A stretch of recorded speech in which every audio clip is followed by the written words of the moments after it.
Olá, seja muito bem-vindo e bem-vinda ao Pensar Muda Tudo, o podcast da Mandacaru, que tem essa ousadia de tratar assuntos organizacionais e da vida profissional. E nós estamos nessa série incrível falando de diversas culturas e chegou a vez de falar da cultura mais presente no nosso país, que eu imagino que ao lado da sua casa deve ter um à frente ou atrás, que é a indústria do varejo. A indústria do varejo ela tem muitas facetas e a gente vai tentar hoje abraçar algumas delas através de um convidado muito especial. Mais uma vez, eu nunca escondo isso, estou trazendo um amigo aqui que nós trabalhamos juntos. O trabalho se estende à amizade, às vezes a amizade se estende ao trabalho, que é o Tiago Braga, um dos maiores especialistas em varejo do nosso país hoje. Tiago, seja muito bem-vindo ao Pensar Muda Tudo. Se apresente para nós, para que as pessoas possam ter o mesmo prazer que eu tenho de te conhecer. Bom dia, Fê, tudo bem?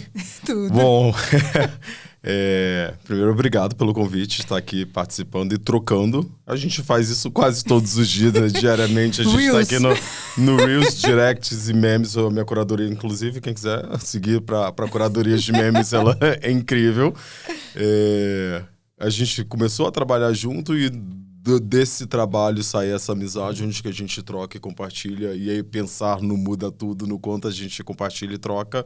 Eu trabalho desde sempre no varejo. Eu comecei com meus 18 anos fazendo intercâmbio nos Estados Unidos, que eu comecei a trabalhar em varejo, e aí foi onde que eu fui picado, que a gente diz quem começa a trabalhar no varejo. É verdade. Tem a pulga do pulguinha varejo. do varejo, que uma vez picado você não sai, e aqui estou com 20 anos trabalhando nessa indústria e construindo... São 40 anos, gente. Ele faz 20 só para poder diminuir. 39, quase 40. E estamos aí construindo essa história, essa jornada ao longo desses 20 anos, liderando times em indústrias de varejo, em segmentos diferentes, entendendo um pouquinho essa jornada de como que a gente se relaciona e performa melhor nesse dia a dia. Acho que tem uma coisa que eu falei para você, que tem muitas perguntas que não estão no roteiro, que vão acabar vindo, mas me veio esse insight agora. Academicamente, não há uma formação para o varejo. O varejo acaba sendo uma área onde as pessoas que ainda não sabem o que quer que estão fazendo, estão iniciando as suas carreiras, ou não conseguiram a empregabilidade na sua trilha acadêmica. Isso é só no Brasil ou outros países preparam melhor as pessoas para o varejo? Eu comecei nesse lugar, Fê. Eu comecei como vendedor, na minha história, com 18 anos. Eu fui para os Estados Unidos estudar e também trabalhar. E foi onde eu comecei a ter a minha primeira relação com o varejo. Então, sim, acontece em outros países, como acontece no Brasil. Quando a gente olha para essa história de varejo, nessa transição, a gente vê que o varejo era aquela primeira porta de entrada, aquele meu primeiro emprego, onde eu estou ali naquele limiar saindo do colégio, das fraldas, saindo da fralda, daquele momento de independência, né? Vou ter meu primeiro salário.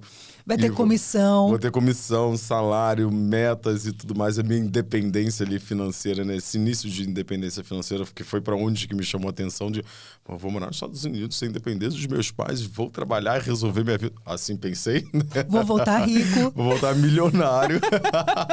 Até hoje, a receita dele já é de milionário. Corta ligando para os meus pais desesperados para restaurar todos os cartões de crédito aqui em dólar, né? Não eram os R$6 que até que hoje você estoura os cartões de crédito. Hoje é sem limite. Mas foi muito nesse lugar, nessa porta de entrada, nessa relação do que a gente absorve muita mão de obra ainda, informação para esse lugar. E aí eu acho, já fazendo um paralelo dentro do nosso bate-papo preliminar, fazendo um comparativo varejo Brasil e varejo, vou trabalhar como Estados Unidos e Europa, né, nessas duas frentes, existe uma entrada muito diferente. O que eu te digo isso? Existe um treinamento e um cuidado ao entrar diferente quando você olha para a Europa e Estados Unidos versus o que acontece no Brasil. Eu tive 2 semanas de treinamento quando eu pensei em iniciar, eu fiquei 2 semanas sendo treinado sobre cultura, sobre processos, sobre a empresa, sobre a história, sobre os produtos, sobre a composição, sobre pátio fabril. Eu tive um panorama geral do que era. Você estava entrando numa indústria. Eu estava entrando numa indústria muito mais preparada, muito mais estruturada. Foi meu primeiro ponto de contato no mercado de trabalho, o que para mim foi extremamente importante, que eu uso para a vida. Porque esse foi meu primeiro lugar, de onde que eu entendi o que era o trabalho, o que era certo e como que isso se deveria fazer. Corta, eu vim para o Brasil. E isso foi em 2007, eu retornei para o Brasil em 2006. Em 2007 eu entrei no varejo no Brasil. No primeiro dia eu estava no salão de vendas. Chegando no primeiro dia do trabalho, em loja, falei, bom, agora você vende. Eu falei, mas quem é a empresa? Qual é a história da empresa? Quem fundou Que acho que essa é a diferença. Fora você entra numa indústria que você entra numa loja. É. E aí entra num ponto específico, né? E isso que eu entrei numa das maiores multinacionais quando eu estava lá em 2007. Não foi que tava numa lojinha ali de bairro. Trabalhei numa multinacional. Às vezes uma lojinha de bairro tem mais preparo do dono. Porque o dono tá ali, tá né? ali. E também a gente vai ter outra correlação que eu gosto muito de fazer na barriga do balcão. O profissionalismo, o processo. E aí você tem um lugar que ele também pode ser plastificado. Dentro de processos, ele te permite criar padrões e muito pouca uma relação pessoal, versus uma barriga no balcão que eu conheço o dono, eu conheço os meus moradores, eu conheço o meu entorno, eu conheço essa comunidade que está inserida dentro desse meu contexto e ela é uma relação muito mais próxima. Eu acredito muito no meio do caminho. Não acredito só nesse lugar ou só nesse lugar. Existe o caminho, pode ter um equilíbrio, se houver estratégia para isso. Tem que haver estratégia, tem que haver esse equilíbrio, tem que ter próximo, mas eu tenho que existir processo. E aí, fazendo essa correlação desses dois cenários, para mim ficou muito evidente como que ainda hoje é esse lugar. Eu vou para a NRF, a gente vai falar um pouquinho de NRF. Para quem não conhece, a NRF é a maior feira de varejo do mundo. Eu vou há 8 anos consecutivos, só parei durante a pandemia, 2021 não teve, ela foi online, participei dela online, não fui presencial para ir em Nova York, acontece sempre em janeiro. E desde esse momento eu consigo enxergar essa preparação do vendedor entrando na loja, entendendo todo esse processo da cultura, da gestão do negócio, versus como que a gente ainda considera o varejo, ainda tem um lugar muito amador, mesmo estando em grandes indústrias ou grandes marcas no Brasil. Acho que esse é um paralelo interessante da gente analisar. O amadorismo, ele está presente em várias culturas. Uhum. Eu acredito que nós temos uma dificuldade da preparação para a entrada. Uhum. Às vezes não temos preparação nem para quem está dentro há alguns anos. Sim. E aí a gente vem para esse lugar, como você gosta de falar, vem para esse lugar onde o estabelecimento, seja ele de médio, pequeno ou grande porte, aí a gente vê em grandes marcas, né? Por exemplo, Rene, Riachuelo, programa de trainee da C&A, que foi assim um grande barulho, né? Se tornou uma referência, mas parece que há um silêncio. Quando a gente fala em programa de trainee, há um silêncio. Quando a gente fala em desenvolvimento para o varejo, parece que é um lugar que eu quero entrar e sair rapidamente. E aí eu queria que você falasse um pouco dessa questão multigeracional, porque era o meu primeiro emprego. Uhum. Nós estamos num debate esse ano de 2024, 2025, do fim da escala 6x1. Uhum. E o quanto que as escalas e o quanto que o formato de trabalho, o varejo, ele é muito exigente. A gente sabe disso também. Ele é preparatório, mas ele é exigente. E vem de encontro com uma geração que tem como premissa o equilíbrio entre a vida pessoal e profissional. Eles não estão mais olhando como você olhava, eu quero ganhar dinheiro, eu quero a independência. Porque eles já são independentes, os pais já dão tudo o que eles querem. E então, hoje o acesso também ele é muito mais fácil. Acessibilidade, né? Eu posso trabalhar da minha casa, eu posso ganhar dinheiro com a internet, eu tenho outras escolhas para fazer. Posso empreender. Posso empreender. Eu até falo, vou competir não é nem com uma outra empresa, eu posso competir com o próprio candidato que ele pode abrir uma empresa e vender alguma coisa. Como é que o varejo... A gente teve uma conversa alguns meses atrás de marcas que estão repensando se continuam ou não no Brasil porque não conseguem contratar. Como é que tem sido esse desafio da contratação, da retenção, e como é que as marcas que são internacionais não enfrentam isso, talvez, nos mesmos moldes, e o impacto disso? Porque eu vou para os shoppings, eu vou para os lugares, a reclamação do lojista é o mesmo.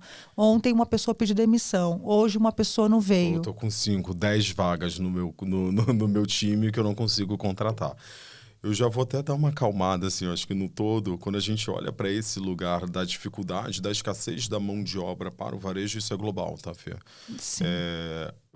Tenho oportunidade... Não alivia. Você saber não que alivia. saber que, olha, assim, a pandemia não é aqui, não. Tá doendo em todo mundo.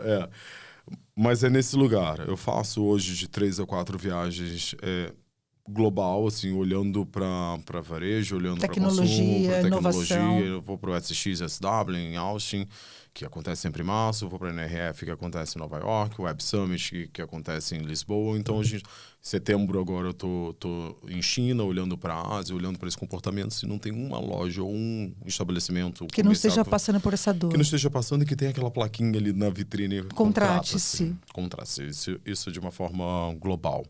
Acho que onde que a gente precisa fazer um recorte para entender o que está acontecendo. Assim, a gente tem um varejo como essa primeira porta de entrada, quando a gente olha para o vendedor, e para esse primeiro cargo ali dentro dessa escala, o quanto que a gente judiou desse colaborador. O quanto que a gente contribuiu para essa realidade. Nessa realidade que ela foi muito dura, que ela não foi ajustada ao longo do tempo. Então, a gente tem uma escassez de remuneração, de cuidado, de treinamento, de flexibilidade, e agora a gente está pagando essa conta. Exatamente. E eu costumo falar, putz, bem na minha vez eu vou ter que pagar essa conta, mais ou menos. Mas eu acho que é bem interessante.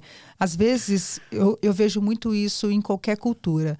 Eu não vou fazer isso porque isso vai levar muitos anos para mudar. E provavelmente eu não vou me beneficiar dessa mudança. Mas outra geração vai se beneficiar. Aliás, nós temos privilégios trabalhistas porque pessoas lutaram para que nós tivéssemos esses benefícios. Talvez essas pessoas não usufruíram. A gente tem uma mentalidade muito egoísta hoje. Né? Imediatista e egoísta. E eu acho que também tem, Thiago, um perfil que também não se modernizou. Eu ainda continuo contratando o perfil de 18 a 23 anos, tem que ter uma imagem. E aí eu tenho uma pessoa que eu estou mentorando, que eu estou tentando abrir a mente dela para contratar os 50 a mais. E eu vejo que ainda há uma... será que os 50 a mais dá conta? Será que ele fica em pé? Eu falei assim, não. Talvez você pode pensar numa nova escala, você pode pensar... mais flexíveis, com novas funções. De como que eu estou enxergando esses 50 a mais dentro desse varejo. Ano passado eu tive a oportunidade de ficar 10 dias no instituto, na Universidade da Disney, e aí estudando comportamento, experiência, e um dos módulos do que foi compartilhado na universidade foi a contratação dos 50 a mais, 60 a mais.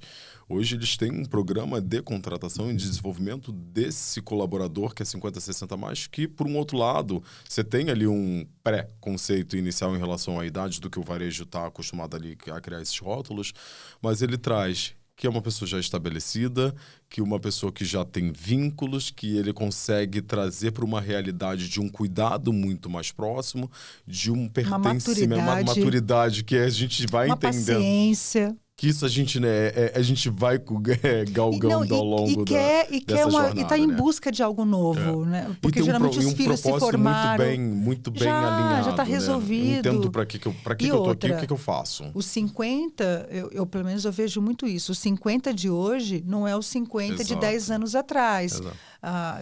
Contei aqui, minha avó vai fazer 98 anos. Então, nós estamos cada vez mais com pessoas vivendo... A gente está com tecnologia, com saúde, nós temos o autocuidado, nós temos incentivos para poder fazer isso. O próprio avanço então, de tecnologia, né? Não vão se aposentar aos 60 e ficar até 90 anos sem fazer nada. Sim.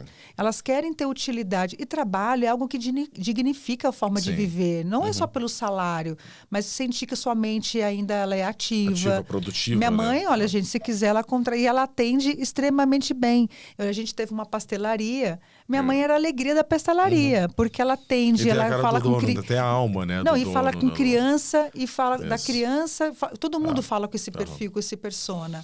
Tiago, você falou da NRF, que é a maior feira. Acho que é legal você explicar pra gente o que é essa NRF, onde ela acontece, por que acontece lá. E o que você, antes de falar das principais tendências que foram apontadas para os próximos tempos, o que você viu de mudança e até mesmo de tendência que foi um hiperflacionamento que não se aconteceu? Porque também tem isso. Você vai para essa série de eventos e aponta-se um monte de coisa. O metaverso foi uma coisa. Eu ia falar exatamente, ó. Eu falei, voltei em 2022 desesperado. Eu falei, gente, acabou. O varejo físico acabou, vamos pro metaverso. E não aconteceu nada. Todo mundo gastou dinheiro e não aconteceu nada. Ainda, Fê.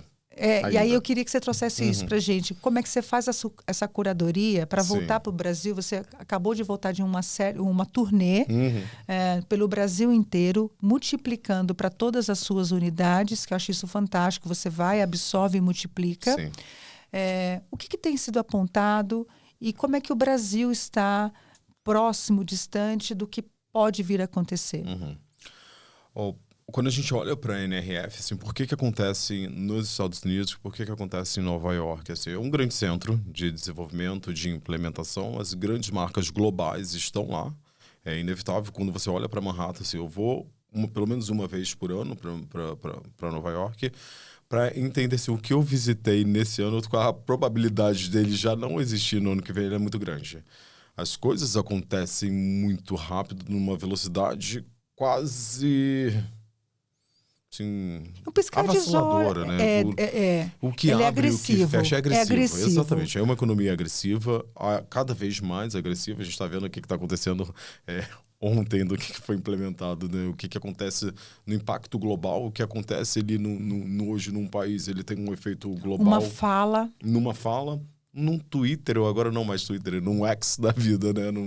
Num tweet da vida, num post, no que isso impacta no todo, né? Dentro enfim, do que é capaz de fazer, do reverberar.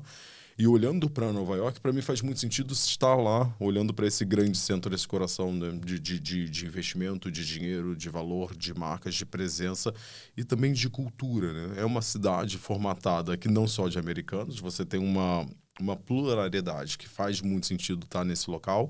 E o quanto que as marcas investem para poder ser diferente, para poder ser relevante. Se eu estou numa ilha que ela é limitada, 1 metro quadrado, um dos mais caros do mundo, o quanto que eu vou ter que investir para ser diferente?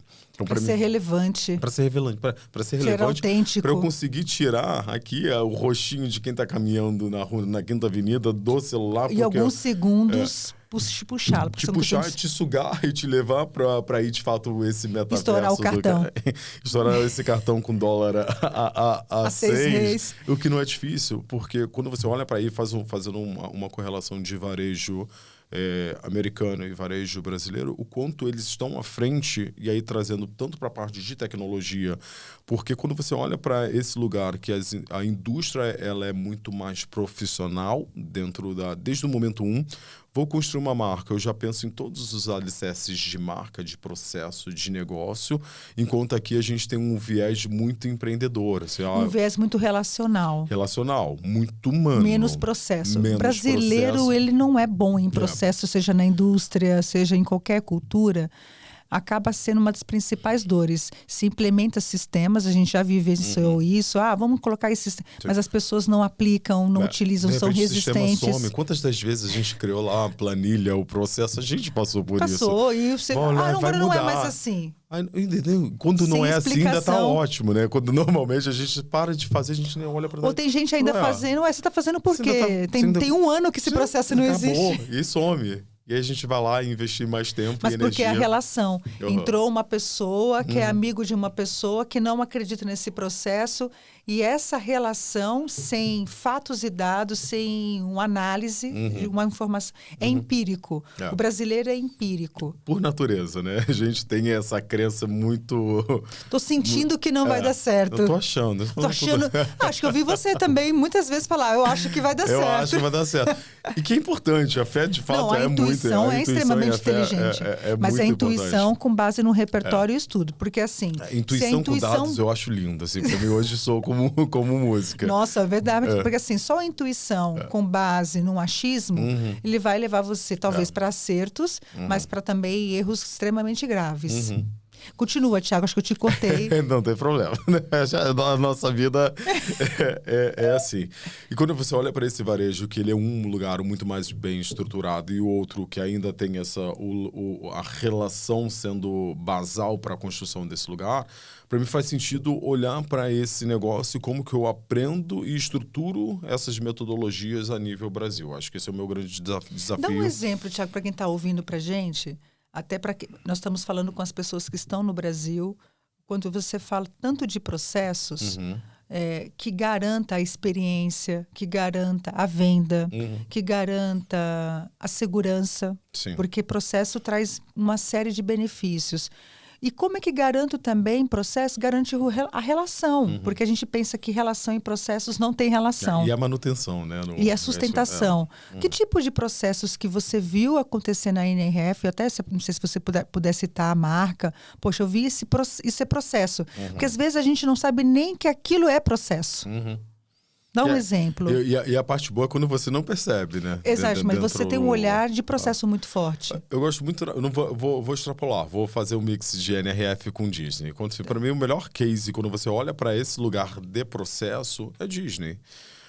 Desde o momento que você chega no estacionamento, o estacionamento ele é blocado por hora. Então, você chega em 9h12. 9h12, ele faz um recorte de dados. Falei, o estacionamento 9h12, ele vai ter esse percentual de ocupação. Então, se você chegou 9h12, o seu carro vai estar parado lá no Pato Donald. Então, desde esse momento, desse lugar, no todo, quando você entende e participa desse ecossistema, você tem treinamento que você sabe de tudo.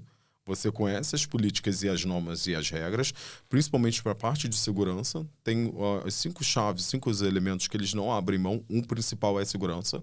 Quando você entra para um parque, pode acontecer muitas coisas, né, envolvendo segurança, e eles não abrem mão disso.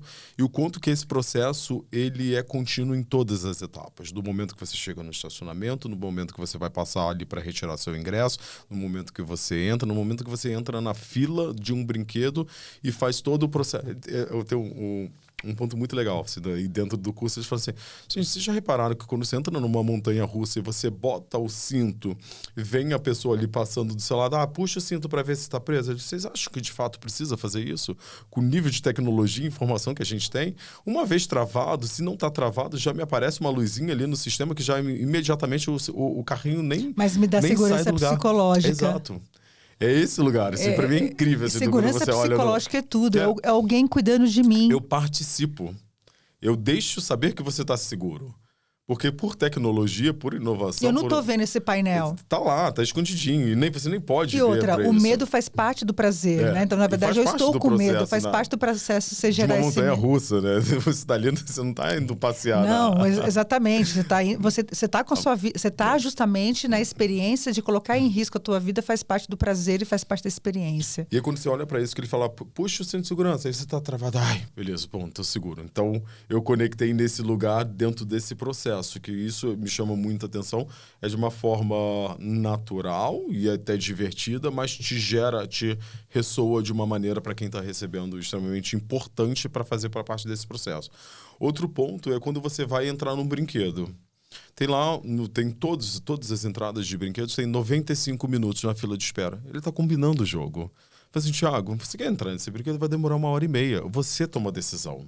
E o que ele faz? É 95 minutos, mas ele vai tentar fazer que seja 85. Por quê? 1h30 que a gente já combinou e eu tomei a decisão, entro ou não na fila, uma decisão... Se você me der 10 minutos a menos, eu vou ficar muito feliz. E olha que eu fui agora, eu levei minha sobrinha, levei minha família inteira pra Disney, depois de fazer o curso, e eu fui contando pra todo mundo, eles só queriam brincar. Né? Me leva, Thiago, que eu vou aprender. Fazer uma imersão Disney. Não, faz muito sentido, faz muito sentido. Quando a gente olha pra todo, a gente que trabalhou em shopping center juntos, nunca mais a experiência de entrar num hospital, de entrar numa Disney, entrar numa escola, numa universidade, né? é diferente. Então. Aeroporto, que é uma coisa que eu convivo muito. E foi onde que eu comecei a trabalhar, né? Que era esse lugar que existe mais processo. E eu queria te trazer para isso, porque a gente está falando no mundo Disney, mas às vezes muita gente não tem a oportunidade de ter a experiência que você teve de uma formação. Sim. Existe o livro, né? Pra gente, todo mundo deveria ler. Sim. Mas depois a gente coloca o livro, o autor para vocês aqui, para vocês conhecerem. Mas ainda estamos passando no Brasil por péssimas experiências de atendimento. Sim. Eu estava no aeroporto essa semana e aí estava sem sistema e eu vi a comissária gritando. Foi assim, tínhamos que despachar a mala, aquela coisa. Olha, por gentileza, vocês Isso gratuitamente... que contaram pra gente que a passagem ia ficar mais barata, né? Olha, gratuitamente, a companhia está pedindo para você despachar sua mala. Começou de forma no obrigatória. de forma... Aí ela foi para forma obrigatória. Ela falou, ó, estou falando sério. Ninguém vai embarcar nesse avião. E assim, aí eu fiquei horrorizada, porque o aeroporto chegou a ser um lugar elitizado, de excelente experiência, onde eu serei bem tratado, vou ter gente educada. Né? Se arrumar. Não, agora esse é o lugar que eu tô capaz de um dia levar uma voadora se eu não quiser despachar minha mala. Então, ver, né? só que o estabelecimento no shopping está acontecendo isso. Eu vi você participar de um evento e você fez uma pergunta para o público que me assustou. Eu amo essa pergunta, eu faço em todos os lugares. Você conhece o lojista que trabalha do seu lado? Então, como é que nós brasileiros, temos essa cultura de extremamente relacional e nós estamos deixando de ser relacional e sermos agressivos, Thiago? Está virando meme, está virando escândalo, as pessoas estão sempre com o celular filmando, esperando um escândalo acontecer para hypar e tudo mais, ganhar seguidores. Viralizar. Por que nós brasileiros deixamos de ser relacionais? Eu faço, tem duas perguntas que eu uso muito nesses meus bate-papos, nesses encontros que eu vou rodando aí pelo Brasil. Uma é desse ponto, você conhece o seu vizinho, de quem está na loja ao lado? De você, olha, se a gente trabalha num shopping center, eu tenho 200 lojas, estou falando que eu tenho no mínimo 1.500 pessoas que trabalham ali todos os dias, e se eu não gero 1.500 vendas todos os dias, passa a ser um problema meu e não do hoje teve um fluxo baixo, caiu, todo aquele cenário que a gente tem de varejo. Cenário econômico. Porque um sorvete você pode vender. Sim. Exato, você teve 1.500 oportunidades para poder vender, né? Se você conhecesse as pessoas, se você estivesse se relacionando nesse lugar. E se você não está fazendo, começa a ter uma responsabilidade e um problema seu e não mais desse contexto, que é muito fácil ir para esse lugar para eu achar culpados e não... Culpability. Que aí não é um problema meu, né? É um problema do todo, um problema do universo. Eu não preciso fazer esforço, eu não preciso pensar. Eu tenho alguém que eu pago uma administração para que eles pensem por mim e eu só executo. Né? Eu não sei se em algum momento a indústria do varejo ou a indústria de shopping também criou esse lugar. Olha, nós vamos pensar por vocês e vocês só vão executar. Não sei se houve algum momento, porque a gente não conhece a história toda. Mas... as pessoas aceitaram o não pensar. As pessoas estão com preguiça do pensar, a preguiça do agir, do testar, do prototipar. Do inovar, né? Do arriscar, né?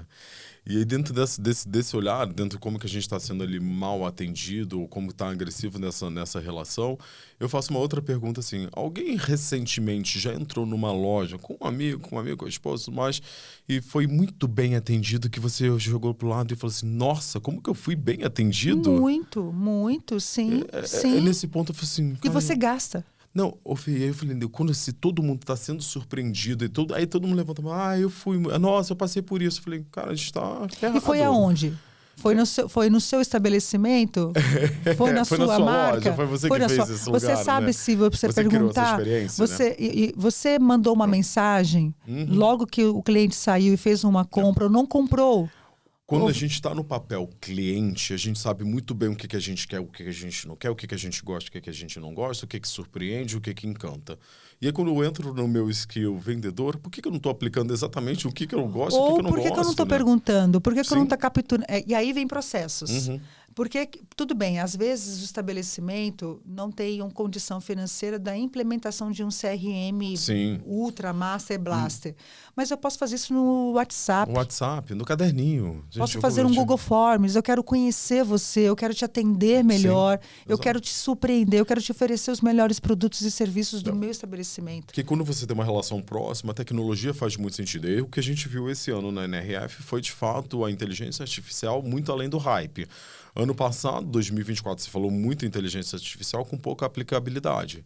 Quando você faz esse recorte para 2025, que para mim onde foi esse game changer de enxergar a tecnologia, a inteligência artificial, de fato aplicada em negócios de forma barata. E de copiloto, com você. Copiloto, e fazer junto. Tecnologia é meio, ela não é fim. Você também entender dentro do seu negócio... ela é fim porque o ser humano não é inteligente. Não, e aí não se faz mais necessário. E aí quando a gente levanta a mão, quando a gente é surpreendido com um bom atendimento, talvez isso não seja uma verdade, né? Sim, a gente cada vez mais olhando para esse olhar próximo, humano, de conexão, empático, muda jogo. Tem venda, tem negócio. Quando a gente é muito bem atendido e a gente é surpreendido naquele bom atendimento, a gente fica até sem graça. Nossa, fui tão bem atendido que eu vou ter que levar alguma coisa. Já passou por isso, não? Loja de sapato, quando a pessoa desce com 10 caixas, eu falo que ele empenhado, me calça, já me coloca, já me serve, Nossa, ajoelha do minha frente, eu já me apaixono. Já falei, cara, eu tenho que levar. Eu tenho que levar. Eu vou ter que levar. E hoje você entra nos lugares, as pessoas não olham nos seus olhos. Tá ali mexendo no celular. Tio, a gente se trata assim, tio. Eu entrei no estabelecimento 15 para as 10 da noite. E eu não percebi, porque trabalhando em shopping, eu já sei que as pessoas não querem atender você nesse horário, porque elas já estão pensando no ônibus. Sim. Pensando que talvez vai ser o último ônibus dela e tudo mais. Né? Não tem mais nada para te dar. Enfim, entrei, escolhi a calça. Quando foi 5 para as 10 da noite, meu caixa fechou. Não tem como. Gente, escolher um jeans para mim é muito difícil. Era um jeans relativamente um ticket médio alto, assim, para fechar um caixa. Ela fechou antes. Aí você vê. E aí tem uma coisa, já que a gente percebe. Muitas vezes o dono se distancia muito do estabelecimento. Você enxerga isso porque tem a figura do dono, tem a figura do gerente da loja e tem a figura dos vendedores. Às vezes se misturam essas pessoas. Mas geralmente existe essa hierarquia. Você acha que às vezes o dono nem sabe o que está acontecendo? Não sabe. Na grande maioria das vezes não sabe o que está acontecendo. E eu uso muito e eu reforço o ponto de o varejo não é para amador. Tem muito aventureiro quando você... recebeu uma rescisão. Recebeu o meu FGTS, trabalhei 30 anos, vou abrir um negócio. Estou muito desocupado, eu tenho dinheiro. Eu tenho ali disponível, vou abrir uma loja em shopping. A gente pegou muito esse perfil de mulheres, onde os homens tinham muito sucesso profissional. As mulheres... Vou abrir uma loja para minha esposa, ocupação. Eu acho isso extremamente perigoso. Existe um desenho da Abrace ou de outros... aí você pode até citar para a gente conhecer a Abrace.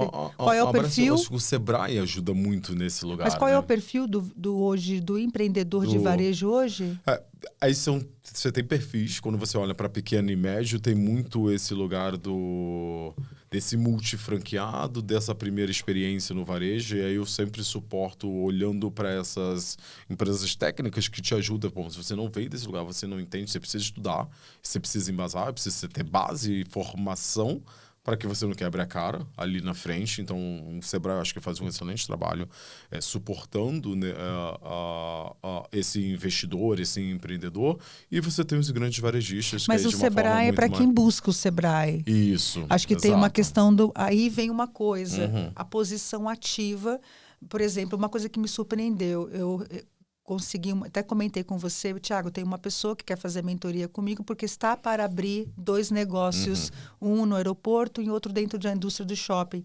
Eu achei já uma coisa inédita, uma pessoa buscar uma preparação, uma mentoria antes de abrir. Então a gente está discutindo pontos que ela não tem com quem discutir. Muitas previamente, vezes, né? Antes de abrir. Porque quem está vendendo, a gente sabe disso, você vai vender horrores, aqui o fluxo... Só apresenta os principais números, os melhores números. Não fala dos perrengues. Né? E tanto que a minha primeira mentoria com ela, eu citei alguns perrengues. Ela, tem isso? Mas, nossa... Me contaram. Eu falei, você já fez essa pergunta? Você elaborou esse plano? Você já foi lá e sentou, sem ser uma cliente, mas sentou e ficou observando por 2 horas quem compra, quem não compra esse produto? Sim. Que é uma coisa que nós fazemos muito, né? Já quem trabalha em varejo é sentar. Sentar, tomar café e observar o comportamento. Aí vem um outro ponto, comportamento humano, comportamento de consumo. O estabelecimento, o varejo, ele não observa comportamento de consumo. Sim.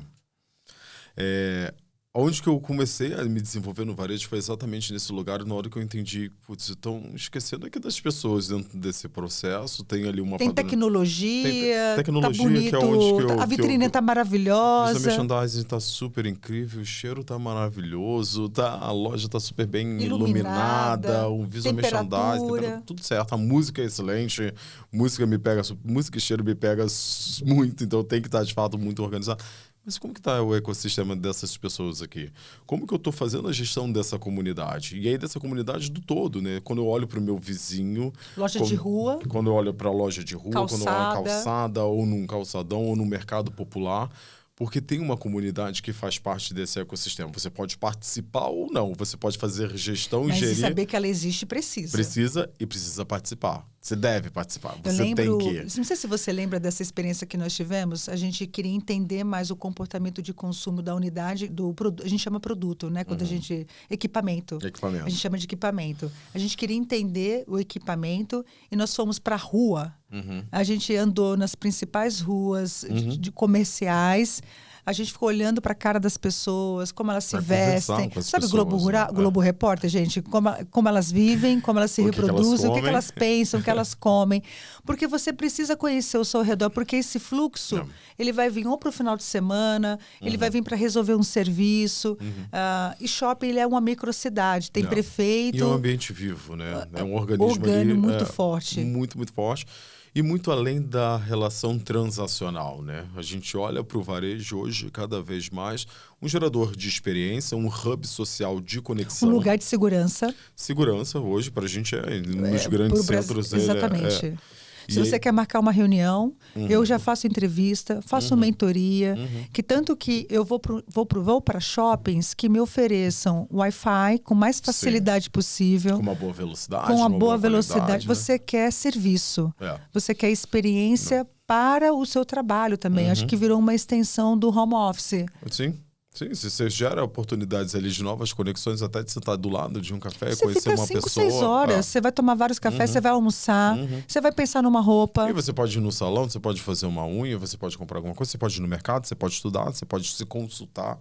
Mas sabe uma coisa que eu percebo que o varejo de shopping não está atento? Como é que eu trato a pessoa que é recorrente? E como é que eu trato aquela pessoa que pipoca em 6 meses?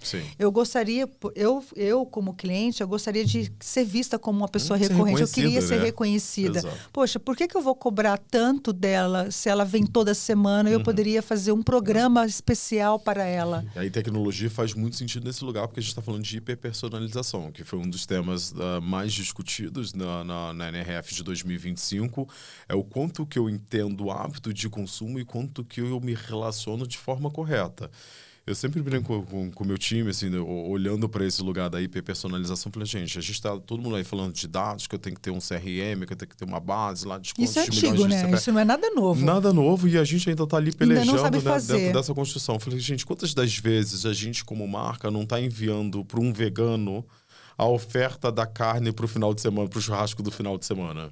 Porque isso muitas das vezes acontece. Eu, particularmente, eu fui comprar um presente numa loja. Já te contei essa história? Não, conte-me. Essa é sensacional. Eu comprei um presente, uma lingerie, para uma amiga. Você contou na palestra, achei incrível. Mas conta aqui. Eu vou que aqui contar. Você não... Eu comprei um presente e eu avisei para a vendedora, posso pegar seu e-mail? Eu falei, para que você quer meu e-mail? Porque eu não consumo o produto. Aqui. Né? Eu tô comprando um presente, eu deixei muito especificado. Ela, não, pode deixar, eu vou te flegar. Eu falei, pronto, agora eu recebo todos os dias a oferta da promoção da calcinha. E eu falei, eu avisei para ela, falei, é um presente. Eu tô comprando para uma amiga. O que eu espero dessa marca? O que eu esperava como consumidor que tá se relacionando com essa marca em momentos ocasionais? É que ela me flegasse dentro da base dela e falou, olha, Thiago tá comprando um presente para a Larissa, que o aniversário dela é em novembro, e 2 semanas antes do dia 10 de novembro, ela me avisasse, olha, Thiago, você comprou no passado o presente para a Larissa, uma calcinha tamanho M, e daqui a 2 semanas é o aniversário dela. Você não já quer clicar aqui, comprar, escolher, pagar, e eu te entrego em casa, você passa aqui no shopping, Thiago, e retira o seu item? Olha que bacana, você tem um comportamento, você é acolhedor, eu vejo que você é um bom amigo. Tem mais 3 amigos, amigas que você gostaria de incluir, a gente pode fazer um programa especial e um código especial para você, para toda vez que for para amigos. Eu já te aviso ao longo do ano, você não precisa ficar ali. Eu já te mando para tua casa. E aí eu deixaria de não te dar presente, olha, Fê, que maravilha. O meu dia 22 de maio, e amo lingerie. Mas assim, esse pensamento à frente, não imediatista. E de uma relação, né? De uma relação constituída e construída, né? Não, e construção que vai permanecer para a marca. Por isso que eu falo que o olhar do dono ainda ele é muito importante, porque eu vejo que até mesmo grandes mega lojas não sabe quem eu sou, continua me oferecendo a mesma coisa. Você tem cartão. A pergunta é a mesma no caixa. Vai você pagar com cartão seu ou com cartão da loja? Não quer fazer o cartão da loja? Leva 30. É a mesma abordagem há 30 anos. Não tem uma abordagem diferente. Há uma má vontade no atendimento, parece que ninguém quer te ajudar. Ninguém está feliz ali, ninguém, né? Eu acho que é bem isso. Não há felicidade naquilo que se faz. E eu falo assim, quando você não é feliz, o bolo não cresce. Quando você não é feliz, você não vende. E aí a gente vê lugares... A gente conhece um estabelecimento juntos que vende bolo e café. Tá sempre na reclamação. Teve um dia que eu estive... Eu adoro as coisas. A sorte que o produto é incrível. E aí, de novo, e aí, como é que tá? Levando. Eu falei assim, será que não é sua estratégia falar que tá sempre levando para nunca aumentar o teu aluguel e nunca aumentar seu FPP? Manter aí ele riu. Desconto, né? Assim, porque não é possível. Eu passo aqui de segunda... 8 anos depois. 8 anos depois. Eu sou uma pessoa... Eu não sei quanto já gastei aqui. Já devo ter gastado. Já trouxe várias pessoas. A experiência é incrível. O atendimento é muito bom. Mas, às vezes, a reclamação, a murmuração... Eu acho que eu vejo isso muito presente na cultura do varejo, a murmuração. Sim. Nunca há um champanhe, uma comemoração. Está tudo ótimo, as metas batidas, está bombando. Você acha que isso faz parte do varejo? Um público que é dono, que é gerente da reclamação? Eu acho que quando você vai para o lugar da reclamação, eu terceirizo o problema, né? Ele deixa de ser meu. Eu trago um suporte que seja emocional muito forte. Eu não estou vendendo, eu não estou atingindo o que eu deveria atingir, porque não pela minha incompetência ou não pela minha inércia, mas por um problema que é externo, que aí deixa de ser o meu problema. Eu acho que tem esse olhar, assim, de uma forma geral, essa terceirização das problemáticas, do quanto que eu preciso enxergar o que é meu, que de fato eu preciso ajustar, melhorar, organizar e fazer, versus o que é o do outro. Eu acho que gera um quentinho, um conforto ali do... Conforto é gostoso, mas eu acho que a reclamação, de alguma maneira, atravessa o atendimento e atravessa o produto e serviço. Eu vejo muito isso, como eu disse para você, você vê que a equipe de aeroportos não estão felizes. Você falou de som, você falou de que o som, a música é uma coisa que te inspira e te faz consumir mais. Mas eu estive num estabelecimento esses dias, a música é extremamente alta, o estilo de música não conversava com o produto. Agora, tem uma loja, eu não sei se posso falar, mas não se patrocina, então não vou falar. Mas tem uma loja que é do Rio de Janeiro, que está pulverizando muito aqui em São Paulo, que é de produtos, cremes, perfumes, sabonetes, essências. Parece que tudo se conversa. O tipo da música, as cores. O cheiro, a embalagem, o uniforme. E o sorriso do vendedor. Exato. Parece que eles... Não sei se você lembra da TAM, não é nem Latam, era TAM, onde o Rolim, ele trazia o sorriso do mês, a questão de quem estava melhor vestido. Eu acho que outra coisa também, a questão de vestimenta não conversa com a marca mais. Antes, as pessoas podiam usar os produtos da própria... uma loja de roupa. Eu usar a roupa da... Não, ele tá usando a roupa do concorrente. Exato. Você percebe? E ele não pode comprar. Ele tem que comprar no preço. Eu estava recentemente em um empreendimento e aí fui numa loja de alimentação. O vendedor, o atendente, estava com um pacotinho de lanche. Eu achei incrível. Você viu tirar foto? Eu falei, gente, vamos fazer uma selfie aqui pra gente. Ele estava com um pacote de lanche de uma marca concorrente comendo dentro da operação dele. Olha isso. E aí a gente tem que refletir nesse ponto. Será que eu estou estimulando que o meu vendedor, o meu time, conheça o meu produto, experimente meu produto? Não, eu acredito que não acontece.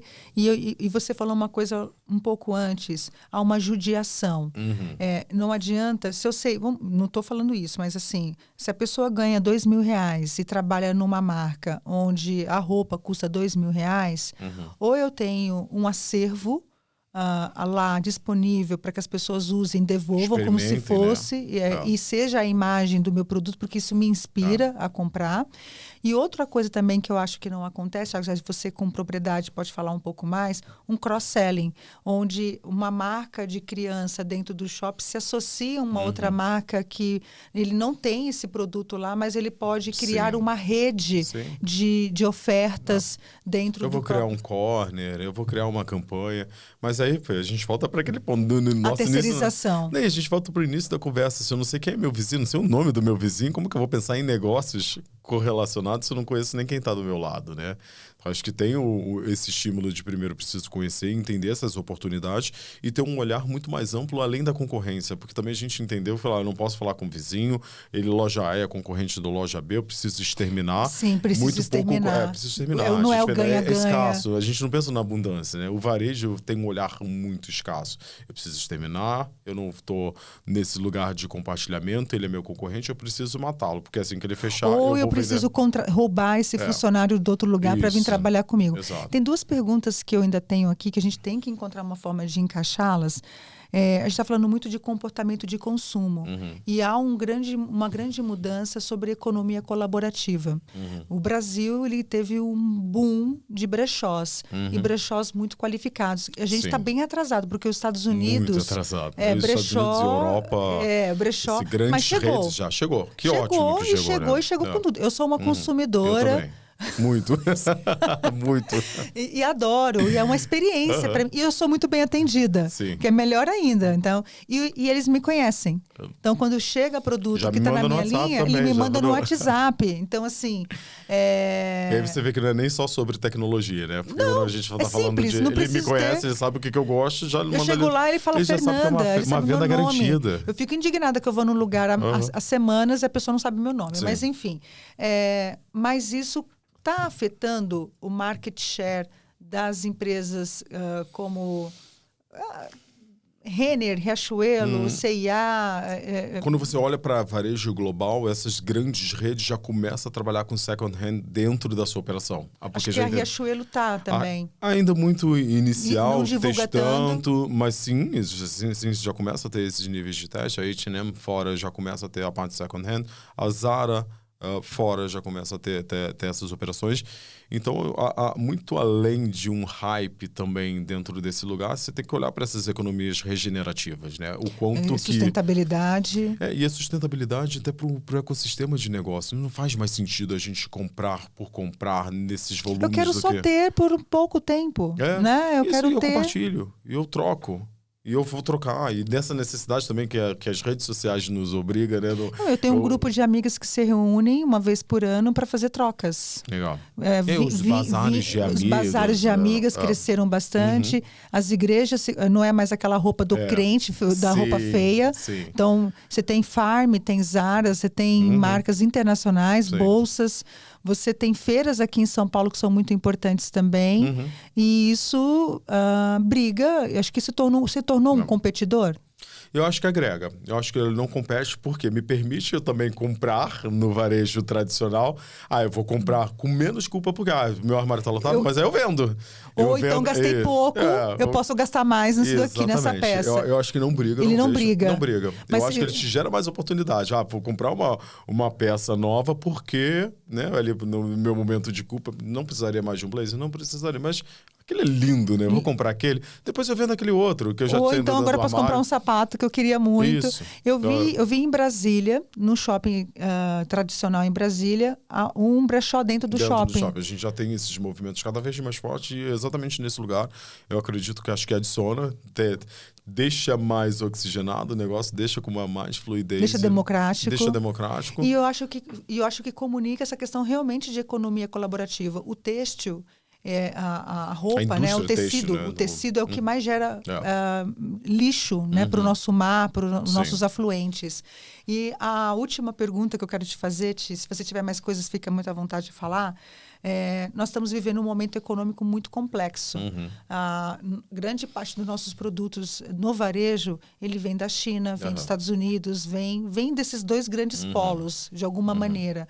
O quanto que esse cenário de variação cambial, essas taxações vai afetar o Brasil e como que vocês, já enquanto estrategistas, estão pensando em minimizar, porque nós passamos agora pelo aumento do azeite, Sim. dos ovos e do cafezinho. Tanto que agora a loja que oferece café tudo na vida. Tá mais barato, tá mais caro o café e o azeite do que um champanhe. Ofereça champanhe. E nos convidem. E nos convidem. Como é que vocês estrategicamente começam a pensar para uma medida para 2025, que também não dá para pensar para 2026? Sim. O que está acontecendo e como é que isso nos afeta? O que vocês estão fazendo? Ela é uma pergunta extremamente complexa porque ela tem muitas camadas, né? Quando você tem uma linha de produção global, porque eu vou produzir o tecido na China, o botão no Vietnã, o zíper, enfim. Então você tem hoje essas produções que acontecem fragmentadas, muito fragmentada, e aí você tem níveis de taxações ou de novos impostos ou variação cambial espalhadas pelo mundo, e cada país, dependendo das suas relações econômicas, sofrem de um jeito. Isso é inevitável que o varejo sofre, eu acho que todo mundo sofre, a indústria alimentar, tudo, né? Nossa vida, né? Hoje a gente está muito dolarizado, a gente tem, por ser essa produção global. No quanto que a gente faz hoje, primeiro, tem um ponto que tem um paralelo para esse lugar, o quanto a brasilidade vem ganhando também muito espaço, muita força. A gente teve semana passada a DW aqui em São Paulo, a Semana de Design em São Paulo. O quanto que vem se falando de artistas brasileiros dentro desse lugar, desse reconhecimento, e não só a nível Brasil, Angelina a nível global. Jolie estava aqui agora. E já cogitando a hipótese de abrir o ateliê Jolie em São Paulo. É demais. É tipo, a Tiffany abrindo o café no Iguatemi, que também são movimentos que acontecem, vai acontecer em Milão, vai acontecer no Japão, vai acontecer em China. Mas escolher o Brasil. Escolher o Brasil. Então, acho que tem, primeiro, esse ponto, essa brasilidade muito, muito em alta. Como estratégia de negócio hoje. E aí, nosso reconhecimento também, né? Porque também a gente teve um olhar muito, o que se é do Brasil não é bom, eu vou consumir produto dos Estados Unidos, produto europeu, então a gente começa a ter esse mar. E marcas brasileiras fazendo um excelente trabalho, de nível de qualidade absurdo, muito, muito bacana. Então, acho que esse é um ponto que contrapõe esse lugar. E para o outro, o ponto que a gente vai ter que repensar os formatos de negociação, de produção. De preço. De preço. No final do dia, a gente acaba pagando. Mas nós não sabemos muito quando o preço ele é ofensivo. Nós tem um inteligente que sabe pensar e tem a economia burra. Que eu vou vou diminuir o salário, eu vou diminuir o cafezinho, vou diminuir a experiência. Se você puder trazer para a gente fechar aqui, olha, diante do cenário que nós estamos vivendo hoje, o que o varejo não pode fazer para não reaja dessa maneira? Sim. Eu vou fechar esse nosso bate-papo falando de preço e valor. Eu acho que é um excelente ponto de quando a gente olha só para preço e quando olha para valor. O valor vai muito além do preço no ponto que você trouxe. Olha, eu fui experimentar um sapato que eu amei, veio um vendedor que foi um super atendimento, me trouxe as 10 caixas, me serviu o café, me gerou uma experiência, a loja estava muito bem montada. Eu estou falando de valor, não estou falando de preço. Que aí não importa qual é esse preço, mas se eu estou olhando para esse ecossistema do que o varejo hoje físico é a obrigação de entregar, que não necessariamente hoje ele entrega, é um lugar menos complexo da gente chegar nos objetivos financeiros olhando para esse lugar, para esse investimento. Acho que esse é o exercício que a gente tem que olhar para as nossas operações, o quanto que eu encanto, o quanto que eu gero para essa experiência, o quanto que eu deixo ali naquele bem surpreendido, né, o que a gente... Quando a gente faz a pergunta e todo mundo, quem ficou surpreso com um bom atendimento, isso me preocupa muito, porque o bom atendimento hoje está levando para o lugar de surpresa. Não devia ser o extraordinário, devia ser o ordinário. É o ordinário, onde eu teria falado, nossa, fui muito mal atendido nessa eu fui loja, na padaria e tinha pão. Gente, que incrível, tinha pão. Não é extraordinário, a padaria tem que ter pão. É obrigação. Parece que tem que atender bem, eu tenho que ser bem atendido, tem que ser bem acolhido, tem que ser bem recebido. E tem um desafio, Thiago, assim, eu falei que fechar, a gente não fecha nunca. Quando a gente fala em bom atendimento, nós temos um Brasil com muitas facetas. Você tem um atendimento, continental, uma experiência na Bahia, você tem uma experiência em São Paulo e tem uma experiência no Rio Grande do Sul. Sim. São 3 atendimentos completamente diferentes. E a mesma marca, o mesmo produto, a mesma necessidade, mas a regionalidade também afeta bastante. Sim, afeta muito. Por um lado, isso é muito bom, porque eu estive recentemente em Salvador, eu cheguei na cancela de um shopping, do estacionamento, e tava com aquela voz paulista. Eu falei, gente, eu tô na Bahia, eu quero ser... Né, meu rei, acabou de chegar. Seja bem-vindo, você entende quando é a regionalidade? Mas eu acho que aí é uma questão brasileira. Você falou que a brasilidade está se tornando uma grande estratégia de negócio. Mas nós, brasileiros, ainda não somos... Nós não somos patriotas. A gente não se reconhece. E ser patriota lugar, né? Politizou. Acho que também que tem lado isso. A, o lado B, né? O lado A, lado B. E nós devíamos amar. Por exemplo, eu acho que se eu entro numa loja no Brasil, principalmente se a loja for brasileira, eu quero ver um MPB. Eu não quero ouvir uma música gringa. A gente é muito patriota quando tá fora, né? Que aí eu vou ou levar na Copa do Mundo. Isso, E fora eu quero me exibir que eu sou brasileiro. E fora eu tô lá passando vergonha. Isso, exato. Põe a camiseta do Pelé, né? Ou a gente tá numa loja e toca uma música brasileira. Fala, Brasil, Brasil. Aqui eu quero falar em inglês, eu quero trabalhar com produto. Eu acho que a gente tem muito que evoluir na cultura do varejo. Então, acho que pra gente meio que recapitular, o varejo ainda precisa evoluir em processos, faz sentido? Muito. A gente precisa olhar para fora e buscar referências, mas olhar global, mas pensar local. A gente tem que pensar em comunidades, quem é que senta do lado, quem é, fazer acordos, fazer parcerias. A gente não pode ver o outro como competidor, né? A gente tem que ver como agregador. Um olhar mais abundante, né? Menos escassez. Você falou também a hiperpersonalização. Eu não preciso de tecnologia avançada para isso, basta ter boa vontade. Sim. Eu acho que basta ter boa vontade para atender bem. Ter cuidado, né? Basta ter boa vontade para contratar bem. E eu acho que investir em desenvolvimento da equipe. Eu acho que é um lugar que não se desenvolve. Sim. A gente depende muito dos shoppings ainda com universidade. A gente participou da implementação de universidade para lojistas e tudo mais. Tem muitos que fazem. Mas se você é dono de um estabelecimento, não acha que ele vai organicamente se desenvolver. E que essa responsabilidade ela pode ser terceirizada, né? Ela é sua. Aliás, nenhuma responsabilidade devia ser terceirizada. Ti, eu não queria me despedir de você. Foi ótimo. Falei pra você que a gente não ia seguir nada do roteiro. E fomos por essa linha.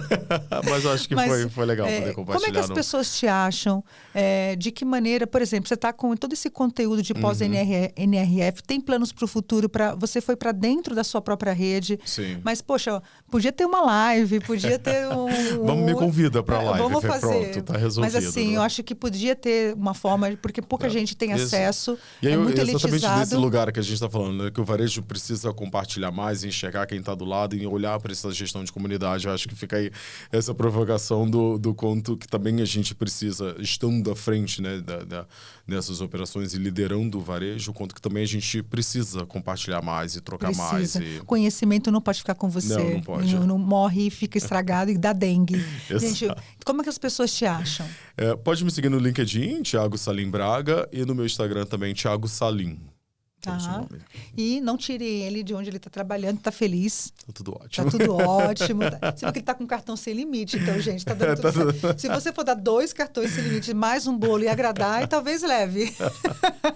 Mas obrigada por você ter vindo. Espero que você possa vir outras vezes. Ótimo. Obrigada por você estar aqui. Espero que você tenha gostado desse episódio e tem mais por aí. Muito obrigada. Obrigado.